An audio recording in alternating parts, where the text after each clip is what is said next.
Apparently, according to Shmuley Yanklowitz, Adam and Eve, ladies and gentlemen, were black transgender refugees.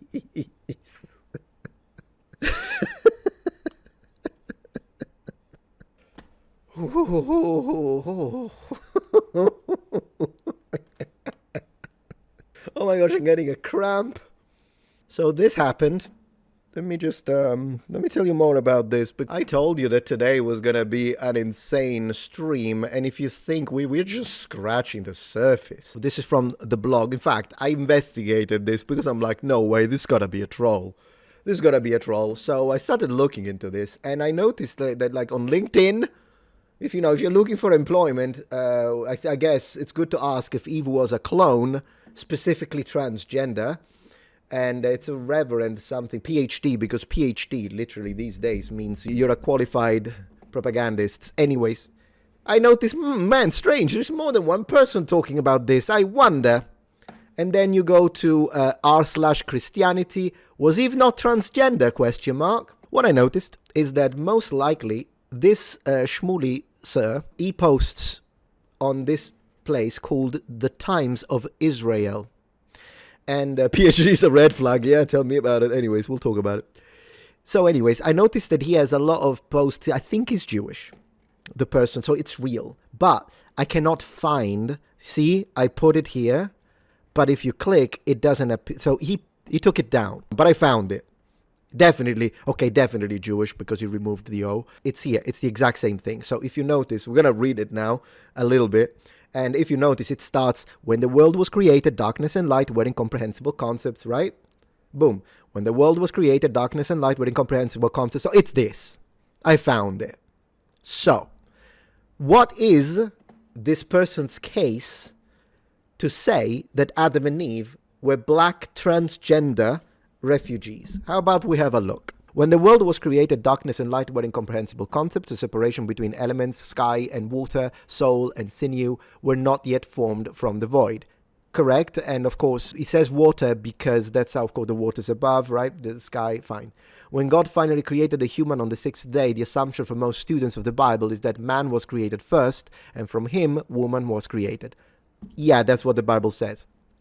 This reading is widely accepted and has been taught for centuries, ignoring the other biblical version that they were created simultaneously and interconnected. This is nonsense. So what he's referring to, I'm letting you know that, what he's referring to is that first, it says that God created man and woman in his image, or their image, if you want to be specific when it comes to the literal translation from biblical Hebrew. True, but then it doesn't say that they were created simultaneously. It just doesn't specify. It tells you man and woman were created in our image. That's what it says. But then in the next chapter, it tells you first it was created man from the clay, breathed the soul into the man, and then from the man he creates a woman. That's how the story is. So at least you can choose not to believe it, but let's not change it. Next, while it is certainly true that a plain reading of these early biblical passages suggested the dyad of man and woman was one of the most pertinent intentions of creation, a closer textual analysis presents another more radical view. The view that identities of gender, sex, race, and ethnicity are not determined by nature, but are largely developed as a social construct to make sense of the world. Right, so basically what he's saying is that this is not, oh my gosh, this is the worst exegesis I've ever seen in my life. So he's basically trying to put gender identity and identity politics into the Bible. At this point, read a different book, mate. They don't even know what they believe in. Gender identity pushes the idea that gender is a social construct, but sex is a biological reality, and the two things are separate. That's what they believe. I think it's nonsense, but no one says that sex isn't determined by nature. What are you on about? Likewise, race. Ethnicity is a little more complex because ethnicity includes cultural aspects. So I guess fine up to a certain extent. But sex and race, you're out of your mind. And gender, to me, is the same as sex. But hey, I'm not a social scientist. Anyways, not determined by net. Nonsense. So social constructs. So to this imbecile, sex and race are social constructs. Really. So you can make sense of the world. It would be blasphemous for one to apply one's chosen construction of what is normal or natural to marginalize another. He didn't say anything here. Doing so would be nothing short of channeling the full divine potential on the first human who subsequently encapsulates all future human natures. Denying that any unique permutation was fully created in the image of God is akin to denying God. He made zero sense. The Hebrew term Adam, is usually meant to express the idea of male or male identity. But in the early passages of Genesis, the term is made more contextually ambiguous.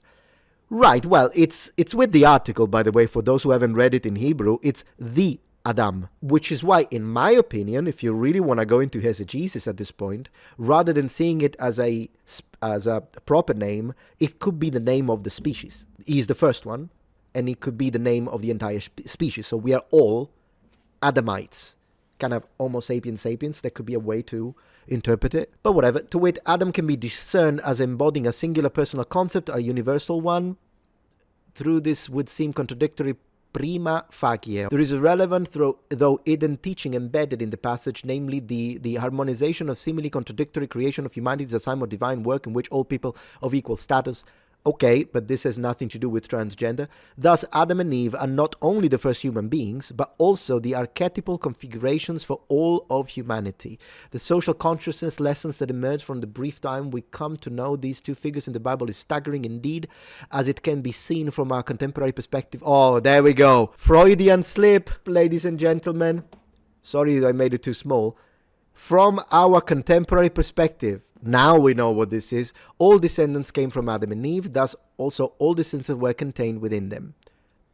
One is causation, one is not. Anyways, the rabbis taught that the first person had both male and female sexual organs.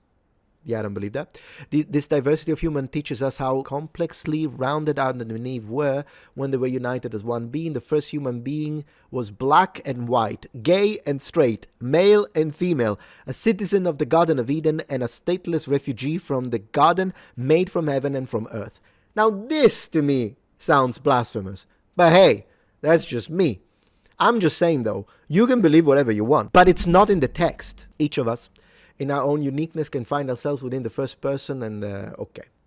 So can we find the part about transgender, please? I'm gonna have to do this. So let me see, transgender. No, oh, there isn't even a word for transgender here. So how is this about transgenderism if there isn't even? Oh, gay maybe. Oh, trans people. There you go. So, how all this biblical material relates to contemporary events is one of the utmost important. I fear that today, with the lingering effect of racism, xenophobia, what about white supremacy, though? You didn't say that one. And the stigmatization of gay and trans people, humanity is still needlessly looking for reasons to divide itself. Well, here's the thing. Manipulating the text and telling us lies about what it says is not the way to avoid or prevent hatred now, is it?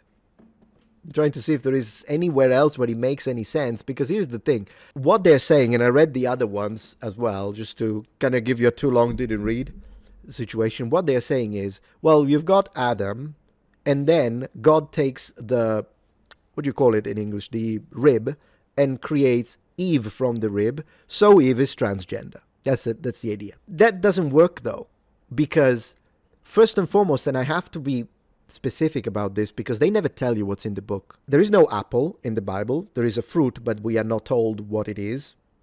The only reason why we say apple is because that's how it was translated in Latin, because you could say malus and malus. One means apple, one means evil, and so they made a play on words, but no one knows. It's just a rounded fruit. It could be an orange, it could be an apple, it could be a date, it could be a piece of grape, or it could be even a fruit that we don't have anymore on this planet. It's not an apple.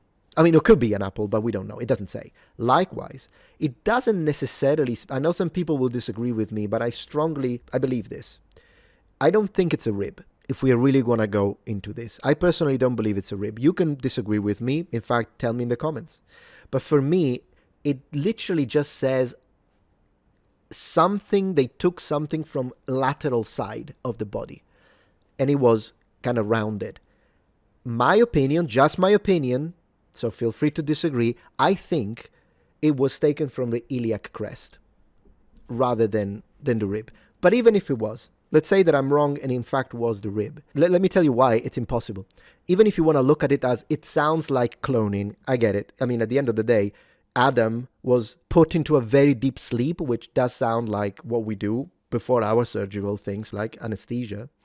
And then something was taken from the side of his body and Eve was formed. It does sound like cells have been taken. I get it. Thing is though, if you clone an individual today and you clone from a male, with our technology, the clone would also be male. Unless you have somehow a way to suppress some genes. So basically you're suppressing the Y chromosome, and there is more to that. That's not something, it's theoretically possible, but it's not something that I believe we can do. Then again, though, we're talking about God, so it's not like he couldn't do that. Obviously he could do that if he wanted to. But here is why it's impossible to think that Eve was also a male and who identified as a woman. Because he couldn't have kids. It's really that simple. I just debunked this entire thing, guys. If Eve was a transgender woman, meaning a male who identifies as a woman, a concept non-existent, if you are a secular atheist, it's a concept non-existent in the Iron Age, Bronze Age, and when the Bible was written. And if you're a believer like me, is a concept non-existent at the beginning of the history of mankind, which is what we are talking about with the story of Adam and Eve, in which I believe, by the way. I don't think it's an example. I don't think it's a story to tell you, but it never actually happened. No, I believe Adam and Eve existed. That's a discussion of faith, kind of beyond the point. But I'm saying, if Eve was a male who identifies as a woman, she wouldn't have a womb, and she wouldn't be able to have Cain and Abel and all the other kids, Seth and whatnot. So that already debunks it. It's really that simple. But let me read what you guys think so far. But this is the new thing that they're pushing now, because of course the reality is, and we all know it, they have to manipulate what we believe in. They have to do that. They can't leave anything alone.